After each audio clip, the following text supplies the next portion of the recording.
Hi everybody, thanks for joining us for Northern Ag TV. Well, the House Budget Committee finally passed the comprehensive budget reconciliation after it failed Friday night when 4 Republicans voted against it. However, in a rare move, the committee met again on Sunday, and this time the 4 lawmakers changed their vote to present. Now, it is a large package. It includes tax cuts and Jobs Act provisions that were passed in 2017. Now it increases the estate tax exemption level to $15 million and makes it permanent.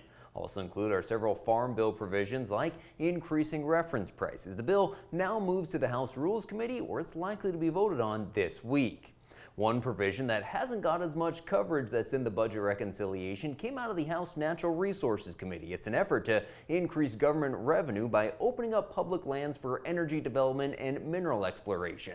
Now, Wyoming Representative Harriet Hageman included a provision that would repeal the much maligned Buffalo and Rock Springs resource management plans from the BLM. Repeal of both of those regulations are included within this because of the economic impact they have to the Treasury.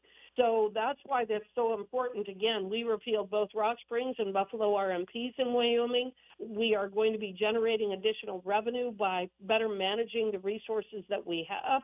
So it is a very exciting bill coming out of natural resources. Hageman also joined her counterparts in the House and Senate from Wyoming, Montana, and Idaho in sending a letter to the U.S. Fish and Wildlife Service asking them to repeal a Biden-era rule that would hinder the ability to remove the grizzly bear from the endangered species list. That rule would create one population segment from Washington state to eastern Montana, the Canadian border south to central Wyoming. She said not only does the grizzly bear need to be delisted, but the Endangered Species Act also needs reform. I have filed a bill to delist the greater Yellowstone ecosystem grizzly bear. What the radical environmental organizations have realized is once you put a species on the list, you can never take them off, and they use that to control land use and water use. In the greater Yellowstone ecosystem, our recovery goals was 500 bears. We have over 1,100. They have been recovered for over 2 decades. It's time to delist them and let the state of Wyoming manage them. So this is why we need to modernize the Endangered Species Act, which is one of the things that we're working on in the Natural Resource Committee as we speak. And the National Cattlemen's Beef Association submitted comments to the Food and Drug Administration asking them to make sure that plant-based protein product labels are not misleading. Sigrid Johannes with the NCBA said they're asking the FDA to toughen guidance for fake meat companies. This is really an issue of unfair marketing practices. We want to see the FDA toughen up their guidance to plant-based companies on things like pictures, not allowing them to use images of an animal that have nothing to do with what's actually in the product. We want them to toughen up on their use of terms like the word beef so that it is totally clear to any consumer as soon as they glance at the package that this is not a real beef product. Well, thanks for joining us. We'll be back with the markets right after this. From the beginning, we've worked closely with farmers. BNSF's ties to the agricultural community go back 175 years. Together, we've innovated to make the U.S. agriculture supply chain one of the most efficient and productive in the world. Our strong relationship powers BNSF still today and helps us move the nation like no one else can. At BNSF, we move the nation for you. Talking with someone that you know is stressed out, those are difficult things to approach, but if you're good friends with those people, reach out and say, I'm here to talk to you. We can find somewhere to get some assistance. It's hard to get involved, but at the same time, you want to just say, hey, there is help available.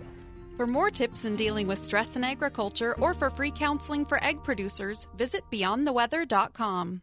Well, as we look at these cattle futures, we're still trying to figure which direction they're going to go. A week ago Monday, we were at record highs, then a sharp pullback in the market. The last couple of days, we've been mixed to higher, so which direction are we going to go? Hard to say. We are seeing support from boxed beef that's above $3.50 with Memorial Day and grilling season coming right up. We've got a stronger cash market despite the weakness on the board. 1 to 2 better on the live sales last week from $219 to $230, dressed from $355 to $360. In Dickinson at Stockman's Livestock, a good showing of cow-calf pairs. First calf heifer to 3-year-old pairs $4,000 to $4,300. 4 to 6-year-olds $3,400 to $3,850. The short-term pairs $2,700 to $3,400. And a steady market on the way ups in Torrington, where cows sold mainly $146 to $156, and a large run of bulls from $178 to $190. Now, I was surprised to see the wheat market showing a little strength to start the week given the recent broad rain coverage, but prices have pulled down so far this spring, it really below the cost of production at this point. Actually, it was a lower dollar that gave wheat a boost, creating a good opportunity for importers to buy. The Kansas Wheat Tour last week revealed the second best yield projection in the tour's history, but there was concern about quality with quite a bit of disease issues being noted. Well, that's going to do it for today's report. Thanks so much for joining us. Have a great day.